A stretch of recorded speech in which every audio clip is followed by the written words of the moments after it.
नमस्कार प्यारे साथियों।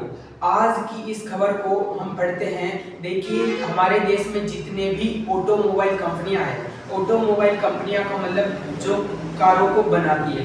तो प्यारे साथियों, जितने भी कंपनियां हैं वो कारों की पाइलअप करती जा रही है, लगातार उनका ढेर लगाती जा रही है, लेकिन जो कारें हैं वो बिक नहीं रही है।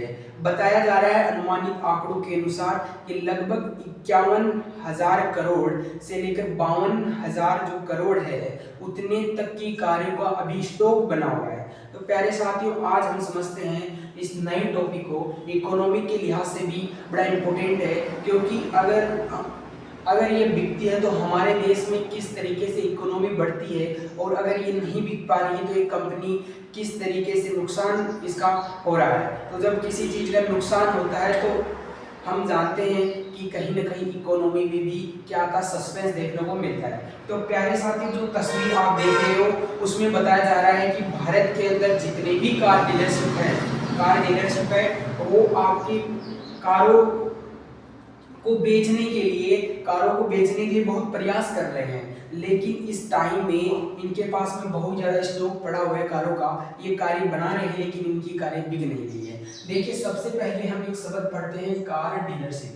कार डीलरशिप का मतलब प्यारे साथी होता है कि कारों को बेचना। कारों को बेचने का एक व्यवसाय होता है जिसके अंदर पुरानी गाड़ियां भी बेचते हैं और नई कार भी बेचते हैं। तो याद करना, एक व्यवसाय जिसमें नई व पुरानी कारें बेची जाती हैं।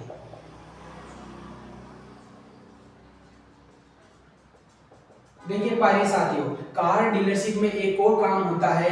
वैसे इसके बहुत सारे काम है, कारों को बेचना ही नहीं है कि कारों की व्हीकल्स की मेंटेनेंस करना भी इसका एक काम होता है। देखिए, इस जो तस्वीर है उसमें कार डीलरशिप का मतलब है कि एक व्यवसाय जिसमें नई व पुरानी कारों को बेचा जाना। अब देखिए दोस्तों, कार कंपनियां लगातार आपकी व्यापार में वाहनों की आपूर्ति तो कर रही है, यानी कि कार कंपनियां जो है वो लगातार क्या लेकर आ रही है, मार्केट के अंदर कारें बना रही है। लेकिन क्या उनकी कारें बिक रही है? नहीं। उनकी कारों की पब्लिकली डिमांड क्या होती जा रही है दोस्तों?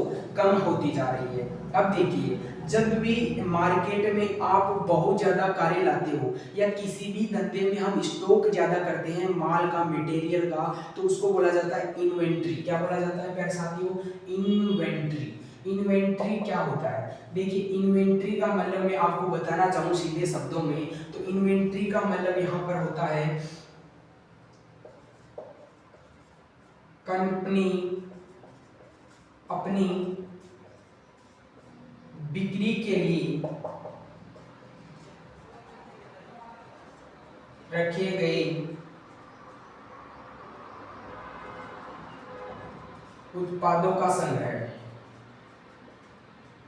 यानी कि मान लीजिए कि कोई कंपनी है तो कंपनी अपने लिए उत्पादों का एक संग्रह रखेगी। यानी कि उत्पादों का एक संग्रह का मतलब बहुत ज्यादा कारें बनाएगी तो बेचने के लिए जो काम करती है, बेचने के लिए जो भी उत्पाद बनाती है दोस्तों, वो बहुत ज्यादा बनाती है, उसी को क्या बोलते हैं? इन्वेंट्री। मान लीजिए कि कोई दुकानदार है तो दुकानदार के लिए इन्वेंट्री क्या होगा?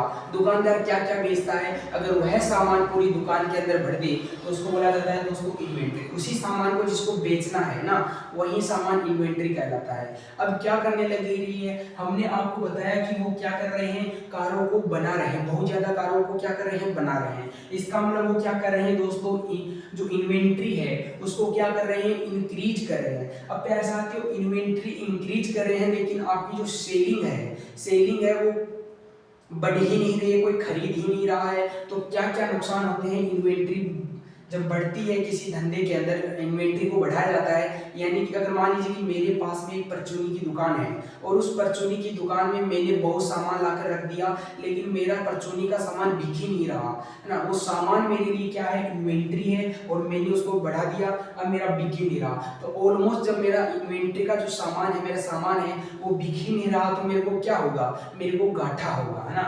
तो घाटा किस किस क्षेत्र में होता है? जैसे मुझे भंडारण करने के लिए कुछ खर्च करना पड़ता है, तो भंडारण का खर्चा लगेगा, मेरे उसको रखने के लिए मुझे खर्चा लगेगा।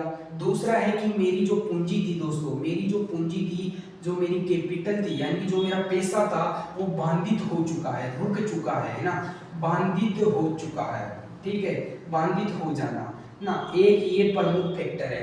दूसरा है कि मान लीजिए कि मैं परचूनी की दुकान में कोई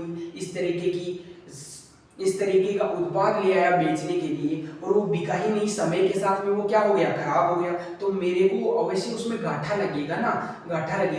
इस तरीके से ऑटोमोबाइल कंपनियां भी अगर अपनी कारें बना रही है तो उनके कुछ पार्ट्स होते हैं जो क्या होते हैं, कुछ पीरियड के लिए ही हो सकते हैं, अगर उस पीरियड में कार नहीं बिकी तो वापस से उसको डालना पड़ेगा नए पार्ट्स को, तो घाटा ऑटोमेटिकली होगा।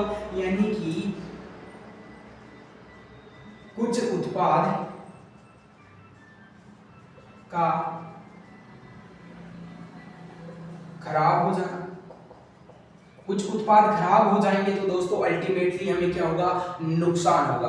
तो आप देख पा रहे होंगे कि इन्वेंट्री को बढ़ाते हैं तब भी, अब प्यारे साथियों ये बताया जाता है कि लगभग 38 से आपके 38 से 40 डेज के अंदर आपका क्या हो जाएगा, ये जो स्टॉक है कारों का वो पूरी की पूरी बिक जाएगी।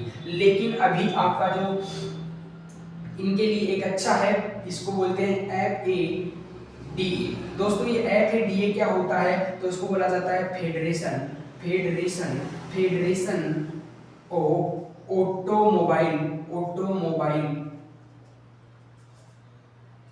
डीलर्स एसोसिएशन, ठीक है। तो ये बता रहा है कि लगभग 56 से 58 दिनों के अंदर ये स्टॉक है जो आपका कारों का पाइलअप है, जो ढेर है वो क्या हो रहा है, धीरे धीरे क्या हो जाएगा, निकल जाएगा, यानी कि बिक जाएगी। तो देखिए दोस्तों हमारे देश में इन कारों का न बिकने का एक कारण का बड़ा फैक्टर है, ये हर बार इस बार ही नहीं हुआ है, ये हर बार होता है, लेकिन एक समय आता है जब ये क्या हो जाता है, बिक जाता है। पर साथियों आप सब जानते हैं कि इस समय हर लोगों के भारत में लोगों के खरीदने की जो परचेजिंग जो पावर है वो बहुत क्या है, कम है। देखिए कुछ ही गिने चुने जो पर्सन हैं वो क्या है, इनको खरीदते हैं। लेकिन आप बताइए कि जिनके पास ज्यादा पैसे हैं तो उनको ज्यादा फीचर्स वाली कारें चाहिए, लेकिन ये जो कारें बन रही है वो ज्यादा फीचर्स वाली भी नहीं है, इसलिए इनको खरीदा नहीं जा रहा है इनके द्वारा, अमीर पर्सन के द्वारा। दूसरी बात है कि गरीब, तो दोस्तों गरीब तो इनको खरीद ही नहीं सकता क्योंकि उसकी तो परचेजिंग पावर है वो तो बिल्कुल शून्य है, जिसमें रोजी रोटी ही चल पाती है। और भी कई फैक्टर हो सकते हैं, जैसे इनकी ज्यादा कीमतें हैं, उच्च कीमतें हैं। और भी अगर बात करें तो आज का जो टाइम है प्यारे साथियों, वो इलेक्ट्रिक व्हीकल में ज्यादा लोकप्रियता बढ़ रही है, तो लोग जो है वो पेट्रोल डीजल वाली कारें भी खरीदना कम पसंद कर रहे हैं ना। एक देखिए अभी क्या हो रहा है, तो अभी इनके बिकने पर है ना जो बिक सकती है दोस्तों, बिकने में जो समय है वो घट भी सकता है और आने वाले समय में बिक भी सकती है। क्यों? क्योंकि आरबीआई ने जो बैंकों को जो लोन देता है उस पर ब्याज कम लेना शुरू कर दिया है, यानी कि ब्याज जो रेपो रेट होती है दोस्तों, बैंकों को ब्याज दिया जाता है वो आरबीआई ने कम कर दिया है। अब बैंक भी क्या करेंगे, ब्याज कम करेंगे तो लोग क्या करेंगे, ब्याज लेंगे बैंकों से और फिर कारें निकलवा लेंगे। तो इस तरीके से तो ये राउंड पर आ सकता है और ये बिक सकता है। लेकिन ये 51,000-52,000 जो दोस्तों करोड़ का जो रुपए का आपने इन्वेंट्री बनाया है वो एक मुश्किल है, कंपनी को उतना ही बनाना चाहिए। लेकिन क्या होता है कि किसी पर्सन को कार खरीदने के लिए एकदम से वह आता है, कैसे कि आज ही मान लीजिए कि 10 दिन मैं 1 साल से सोच रहा हूँ और मैंने तुरंत फैसला ले लिया कि कार चाहिए, तो अगर मेरे को कार नहीं मिलेगी तो मैं क्या करूँगा, दूसरी कार खरीद लूंगा। इसलिए सभी कंपनियां इसी से बचने के लिए क्या करती है, अपना स्टॉक ज्यादा ही रखती है, कम नहीं रखती है, ठीक है। तो इस तरीके से हम ये देख सकते हैं और ये हमारे लिए जानना बहुत जरूरी था। अब प्यारे साथियों इनमें एक चीज आती है, एक आता है थोक बिक्री, क्या आता है, थोक बिक्री, और एक आता है दोस्तों खुदरा बिक्री। देखिए आम जो पर्सन होता है, जो आम पर्सन होता है, जो 1 कार लेने के लिए जाता है, मान लीजिए है ना 2 कार लेने के लिए जाता है, तो वो खुदरा दुकान पर जाता है, खुदरा शॉप पर जाता है। खुदरा शॉप वह शॉप होती है जहां पे आपको कार आमने सामने होकर दी जाती है, यानी एक ऐसी भौतिक दुकान शॉप जहां पर आप जाकर कार खरीदते हैं वह आपकी खुदरा शॉप कहलाती है, और जो बिक्री होती है वहां पर जो बिक्री हुई उस कार निर्माता की तो वो आपकी खुदरा बिक्री कहलाती है। एक होता है दोस्तों थोक बिक्री। थोक का मतलब ही ये होता है कि एक बड़े समूह के अंदर बेचना, यानी कि अगर मान लीजिए कि मैं एक बड़ा इन्वेस्टर हूँ, कारों को खरीदना मैं चाहता हूँ और फिर उनको बेचना चाहता हूँ, तो मैं क्या करूँगा, मैं कार कंपनी में जाऊँगा और डील कर लूँगा कि मुझे 100 कारें चाहिए, आप मुझे किस थोक पर बेचेंगे। तो यहाँ पर जो कारें हैं दोस्तों वो सस्ती मिलती है, लेकिन यहाँ पर जो क्वांटिटी ऑफ नंबर्स होती है वो क्या होती है, ज़्यादा होती है। ठीक है, फिर जब क्या करते हैं, मान लीजिए कि मैंने थोक से 100 कारें खरीदी, तो अब मैं उन 100 कारों को क्या करूँगा, अलग अलग डिलीवर कर दूंगा, अलग अलग पर्सन को क्या कर दूंगा, सेल कर दूंगा। तो यह जो सिस्टम था वो इकोनॉमी के लिहाज से हमारे लिए जाना बहुत जरूरी था, क्योंकि हमारे देश की जो कारें हैं वो इस समय कम बिक रही है। क्यों? क्योंकि मेन फैक्टर है कि दोस्तों कई कारण हो सकते हैं, लेकिन उनमें मुझे जो मेन फैक्टर लगा वो ये लगा कि इलेक्ट्रिक व्हीकल की वरीयता ज़्यादा बढ़ रही है। क्यों?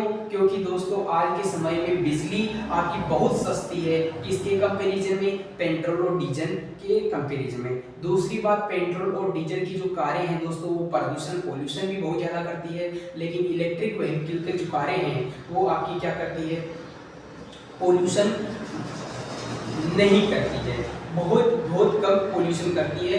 वो एक तरीके का पोल्यूशन करती है, वो पोल्यूशन आपका जो बैटरियों का जो पोल्यूशन होता है, क्योंकि उसकी बैटरियों से जो पोल्यूशन होता है वो थोड़ा सा पोल्यूशन देखा जाता है ना। तो आप बताना उस पोल्यूशन का क्या नाम है, और मिलते हैं इकोनॉमी के एक नए चैप्टर नए अध्याय के साथ में। डेली इसी के वीडियो, ऐसे वीडियो ही जानने के लिए हमारे चैनल पर जुड़िए। जय हिंद।